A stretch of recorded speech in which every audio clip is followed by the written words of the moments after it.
अगर मैं आपसे कहूं कि आने वाले टाइम में गन्ने से और मक्के से बनाए हुए फ्यूल से आप लोग गाड़ी चलाओगे तो कई लोगों के सर के ऊपर से ये बात निकल जाएगी, लेकिन ये बात सच है। वैसे तो इंडियन गवर्नमेंट ने अल्टरनेटिव फ्यूल का काम जो है वो बहुत पहले से ही शुरू कर रखा है, आप सब लोगों को पता ही होगा। लेकिन फिर भी इसको ढंग से सीरियसली कैसे इंप्लीमेंट करेगी गवर्नमेंट, वो आज हम आप लोगों को बताएंगे। तो वीडियो बड़े काम का है, इसको बीच में से छोड़कर मत जाना, क्योंकि इसमें आपको पता चलेगा कि अल्टरनेटिव फ्यूल के इस्तेमाल से आपकी गाड़ी में क्या फर्क पड़ेगा और क्या क्या चेंजेस करने पड़ सकते हैं आपको अपनी गाड़ी के इंजन में। ये अल्टरनेटिव फ्यूल जो है वो इथेनॉल है, जिसको आप जो है वो बायोफ्यूल भी कह सकते हैं, एक तरह से कंप्लीट बायोफ्यूल ही है, और जो कि पेट्रोल का अल्टरनेटिव आप इसको समझ सकते हैं। और ये काफी हार्मफुल जो एमिशन है वो काफी कम फैलाता है पेट्रोल की बजाय। मतलब कि अगर हम इसको इस्तेमाल करते हैं, जो भी दुष्परिणाम पेट्रोल वगैरह के होते हैं या ग्रीन हाउसेस गैसेस के होते हैं, उनके ऊपर काफी कंट्रोल जो है वो हो जाएगा। जब ये फ्यूल बर्न होता है तो इससे निकलने वाले पर्टिकुलेट जो है वो काफी कम होते हैं, ऑलमोस्ट जीरो होते हैं, और 90% जो है वो ग्रीन हाउस एमिशन जो है इसके जलने के बाद कम होता है। पूरे विश्व में सिर्फ एक ब्राजील ही ऐसी कंट्री है जो काफी समय से सबसे ज्यादा मात्रा में और बिल्कुल सही तरीके से इसका इस्तेमाल कर रही है, और उसने अपनी सिटीज में पॉल्यूशन को काफी कम किया है। और जनवरी 2020 में जो ब्राजील के प्रेसिडेंट के इंडिया दौरे के वक्त जो है ब्राजील और इंडिया ने एक MOU साइन किया है, जिसमें ब्राजील जो है बायोफ्यूल के इस्तेमाल को प्रमोट करना चाहता है। भाई इथेनॉल जो है एक ऐसा फ्यूल है जिसको आप पेट्रोल के साथ मिक्स करके भी यूज कर सकते हो, लेकिन वो मिक्स कितना होता है ये कंट्री टू कंट्री डिपेंड करता है कि वहां पे इथेनॉल की प्रोडक्शन कितनी होनी है। ठीक है, क्योंकि यहां पर तो शराब भी तो बनती है, वो भी तो एक जरूरी चीज है ना। तो इसलिए कंट्री ने अपना अलग अलग हिसाब किताब बना रखा है कि कौन कितना फ्यूल के साथ यानी कि पेट्रोल के साथ इस एथेनॉल को मिक्स करेगा, जिसमें से ब्राजील नंबर 1 में है। वहां पर E27 ग्रेड का स्टैंडर्ड है, मतलब 27% इथेनॉल की मात्रा रहती है फ्यूल में। अगर मैं आपको एग्जांपल दूं, मान लीजिए 100 लीटर फ्यूल है, उसमें 27 लीटर आपका एथेनॉल रहेगा और बाकी जो जितना परसेंटेज बचता है उतना जो है पेट्रोल रहेगा। इसके जरिए ब्राजील ने क्रूड ऑयल का इंपोर्ट काफी कम कर दिया है, अपना खर्चा बचा रहा है ब्राजील काफी लंबे समय से। और हम आपको साथ के साथ ये भी बता दें कि भैया ब्राजील को छोड़ करके लगभग हर एक कंट्री के अंदर E10 फ्यूल स्टैंडर्ड का जो है वो प्रावधान है। E10 मतलब कि आपका अगर मान लीजिए कि 10% जो है वो इथेनॉल पेट्रोल के अंदर मिक्स रहेगा, यहां तक कि यूएस के अंदर भी।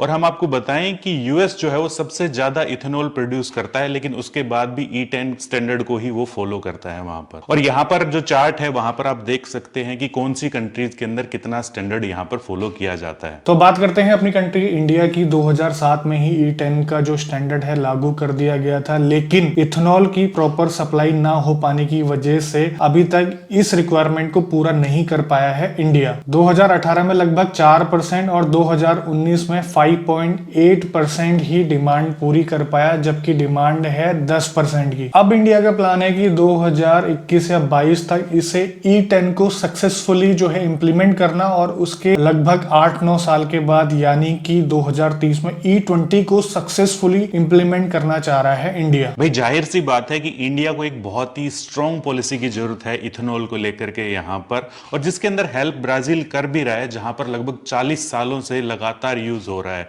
और बहुत ही सक्सेसफुली यूज हो रहा है। और हम लोगों ने ये कहीं पढ़ा था कि अगर E10 मतलब कि 10% इथेनॉल को अगर स्ट्रांगली फॉलो करते हैं तो 4500 करोड़ का फायदा होगा, क्योंकि क्रूड ऑयल जो है वहां पर कटौती हो जाएगी। अब बात करते हैं कि E10 फ्यूल से आपके गाड़ी के इंजन को क्या फर्क पड़ेगा, क्या कुछ चेंजेस करने पड़ेंगे।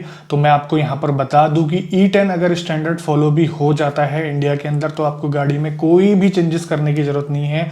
आपकी जो पेट्रोल गाड़ी है वो कैपेबल है E10 फ्यूल के इस्तेमाल के लिए। ये आपकी ओनर मैनुअल में भी लिखा हुआ होगा अगर आप ध्यान से पढ़ें तो। लगभग सभी कंट्री में E10 स्टैंडर्ड तो फॉलो होता ही है, और उसी हिसाब से इंजन को डिजाइन किया जाता है। अगर E10 स्टैंडर्ड से ऊपर की तरफ लेकर जाते हैं तो हो सकता है आपके इंजन में चेंजेस करने पड़े, और जरूरी भी हैं। भाई अब आपके दिमाग के अंदर एक क्वेश्चन उठेगा कि या 100% इथेनॉल से गाड़ी नहीं चल सकती? बिल्कुल चल सकती है मेरे दोस्त, लेकिन उसके लिए एक स्पेशल इंजन डिजाइन करना पड़ेगा, जिसको फ्लेक्सी इंजन या फ्लेक्सी फ्यूल इंजन के नाम से जाना जाएगा। और उसके अंदर कोई फर्क नहीं पड़ेगा कि चाहे आप पेट्रोल के अंदर चलाओ गाड़ी को या इथेनॉल मिक्स करके चलाओ, चाहे कितना भी मिक्सचर उसके अंदर हो, आपकी गाड़ी चलती रहेगी। लेकिन इसकी एक लिमिटेशन है, अगर आप एथेनॉल को 100% यूज करते हो तो यहाँ पर जो है कोल्ड स्टार्ट करने में दिक्कत आ जाती है, क्योंकि इसकी फ्लेम स्पीड काफी कम होती है। पहले ऐसी गाड़ियां हुआ करती थी जिसको 100% एथेनॉल से चलाया जाता था, लेकिन उसके साथ में एक छोटा सा पेट्रोल टैंक होता था जिससे कि सर्दियों में स्टार्ट करने में उसको हेल्प मिले। लेकिन बाद में इसका एक सॉल्यूशन निकाल लिया गया। वो सॉल्यूशन ये था कि जो ब्लेंड रहेगा वो 85% से ज्यादा नहीं रहेगा एथेनॉल का, यानी कि E85 रहेगा, क्योंकि पेट्रोल की थोड़ी बहुत क्वांटिटी होने की वजह से सर्दियों में स्टार्ट करने में गाड़ी कोई प्रॉब्लम नहीं होती। अब अगर E10 के कंपेटेबल जो गाड़ियां आती हैं, जैसे कि फिलहाल जो गाड़ियां हैं हम लोगों के पास, उनके अंदर E20, E40, E80 अगर डलवा लेंगे, ठीक है, जिसमें इथेनॉल 40%, 80% के आसपास मिक्स होगा, तो क्या होगा? जो इथेनॉल होता है वो कोरोसिव होता है, तो उससे क्या होगा, अगर E10 से ऊपर का अगर ग्रेड हम लोग यूज करते हैं, E20, E40 वगैरह, तो यहां पर जंग लगने की गुंजाइश होती है। जहां पर जैसे कि फ्यूल सप्लाई वगैरह जहां पर होती है, एल्युमिनियम के पार्ट होते हैं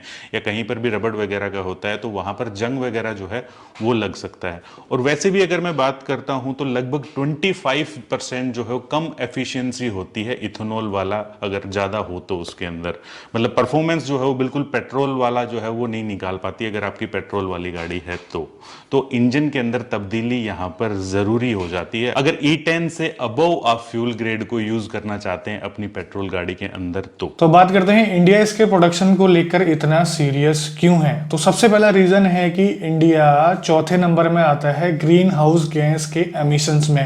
पहले नंबर पे हमारे भाई साहब चाइना हो गए, उसके बाद यूएस और यूरोप के बाद चौथे नंबर पे आता है। दूसरा, इंडिया के अंदर अच्छी खासी खेती हो जाती है शुगर केन यानी कि गन्ने की। ये इथेनॉल जो है गन्ने से भी बनाया जा सकता है। और तीसरा रीजन ये है कि इंडिया के अंदर इलेक्ट्रिक व्हीकल के इस्तेमाल से इन्वायरमेंट में होने वाले लॉसेस को रोकना उतना आसान नहीं है, क्योंकि जो इलेक्ट्रिसिटी यूज होती है जिससे कि इन गाड़ियों को चार्ज किया जाता है वो मेजरली थर्मल प्लांट पर डिपेंड है। जैसा कि आप इस टेबल में देख पा रहे हैं, लगभग 62% जो इलेक्ट्रिसिटी है वो थर्मल एनर्जी से बन रही है, जिसमें कोयले का सबसे बड़ा योगदान है 54% का। अगर हम बात करें पानी से बिजली बनाने की, वो लगभग 12% है। और बायोमास और वेस्ट से जो आपकी बिजली बन रही है वो है सिर्फ 23%, और न्यूक्लियर पावर से सिर्फ 2%। तो यहाँ पर जो है इलेक्ट्रिक व्हीकल का आप अगर इस्तेमाल करते हैं तो उतना ज्यादा क्लाइमेट को फायदा नहीं हो रहा है। तो क्या हमारे इंडिया के अंदर कोई भी फ्लेक्सी फ्यूल इंजन अवेलेबल है या कोई भी ऐसी कोई गाड़ी अवेलेबल है? जी हाँ, 2018 के अंदर जो है टीवीएस ने अपाचे लॉन्च करी थी, जो कि 100% जो है वो E100 आप जिसको कह सकते हैं उससे चल सकती है। लेकिन क्योंकि हमारे यहाँ पर फ्यूल वगैरह ही ये मौजूद नहीं है, तो बहुत ही दूसरी कंपनीज ने भी इसको इनिशिएटिव नहीं लिया और ज़्यादा इसको डेवलप नहीं किया इंजन को। लेकिन अगर फ्यूल अवेलेबल अगर होगा डलवाने के लिए तो कंपनीज भी इस तरफ ध्यान देंगी, क्योंकि यूएस के अंदर और ब्राज़ील के अंदर बहुत ही सक्सेसफुली इस टाइप की गाड़ियाँ चल रही हैं जो कि 100% इथेनॉल से चलती हैं, या E85 भी आप कह सकते हो। अभी इंडिया में तो E10 का स्टैंडर्ड लागू है, लेकिन ऑयल कंपनीज उतना ही ऐड कर पाती है जितना उनको मिल पाता है। और इस प्रॉब्लम को दूर करने के लिए हमें क्या क्या करना पड़ेगा ये जानते हैं। सबसे पहला, हमें शुगर केन यानी कि गन्ने की खेती में काफी इजाफा करने की जरूरत है, और साथ ही साथ हमें ऐसे प्लांट की भी जरूरत है, उनकी क्वांटिटी में भी इजाफा करना पड़ेगा जो एथेनॉल प्रोड्यूस करते हैं इस शुगर केन या फिर गन्ने से। और उस एथेनॉल के कंजप्शन के लिए हमें E85 यानी कि फ्लेक्स फ्यूल वाली गाड़ियां भी चाहिए, जो कि इस फ्यूल का कंजप्शन कर पाए और एक अच्छा खासा इकोसिस्टम बन जाए और हमें क्रूड ऑयल का इंपोर्ट ना करना पड़े। कहने का मतलब ये है कि जो इथेनॉल पॉलिसी है उसको बहुत ही सीरियसली इंप्लीमेंट करना पड़ेगा यहाँ पर, जिससे कि सीधा सीधा किसानों को भी फायदा मिलेगा। आप लोग देख ही रहे होंगे टीवी के अंदर कि किसान बोलते रहते हैं उनको गन्ने का प्रॉपर रेट वगैरह नहीं मिलता है, ठीक है, तो उनको प्रॉपर रेट वगैरह भी मिल जाएगा। और एक दूसरा बड़ा फायदा भी ये हो रहा है इंडिया को कि जो इलेक्ट्रिक गाड़ियां बनाते जा रहे हैं ना, लेकिन इंफ्रास्ट्रक्चर के अंदर जितना खर्चा करना पड़ेगा इंडिया को उससे कहीं कम जो है इसको इस्तेमाल करोगे तो यहां पर कम खर्चा करना पड़ेगा। लेकिन इसका कतई ये मतलब मत निकालना कि हम इलेक्ट्रॉनिक व्हीकल को प्रमोट नहीं कर रहे हैं, वो भी एक अच्छी चीज है, लेकिन ये और भी ज्यादा अच्छी चीज है। तो दोनों को मिलाकर के हम चलें तो ज्यादा एनवायरमेंट को भी फायदा होगा, हम लोगों को भी पैसे के हिसाब से भी फायदा होगा और वैसे भी। तो अब बात करते हैं प्राइस की। प्राइस इसके ऊपर नीचे होते रहते हैं इथेनॉल के, लेकिन लेकिन गवर्नमेंट को कुछ ऐसी पॉलिसीज लानी पड़ेगी जिससे कि इथेनॉल के जो प्राइस है पेट्रोल से लगभग 60 या 70% के आसपास रहे, ताकि लोग इन गाड़ियों को खरीदें और इन गाड़ियों को चला सके। अगर मान लीजिए इथेनॉल के जो प्राइस है पेट्रोल से ऊपर चले गए तो कौन लेगा, आप बताइए। ऐसा ब्राजील में भी हुआ था, वहां पर भी जो है एक बार जो है प्राइस काफी ऊपर चले गए थे, लोगों ने वो गाड़ियां लेना बंद कर दिया था। उसके बाद गवर्नमेंट ने एक पॉलिसी बनाई कि 65% से ऊपर जो है रेट कभी नहीं बढ़ेंगे, जिससे कि लोग गाड़ियां दोबारा से खरीदने लग गए और वहां पर ये सक्सेसफुली रन हो रहा है। तो इस मामले में आप लोगों के क्या थॉट हैं, क्या इसका इंप्लीमेंट होना चाहिए, क्या इंडिया में वाकई में इसकी जरूरत है? तो कमेंट में जरूर बताइएगा। जी हाँ, बिल्कुल। और इस चीज का जरूर ध्यान रखिए कि हमारे इंडिया का क्षेत्रफल कितना बड़ा है और कृषि प्रधान देश है हमारा देश, ठीक है।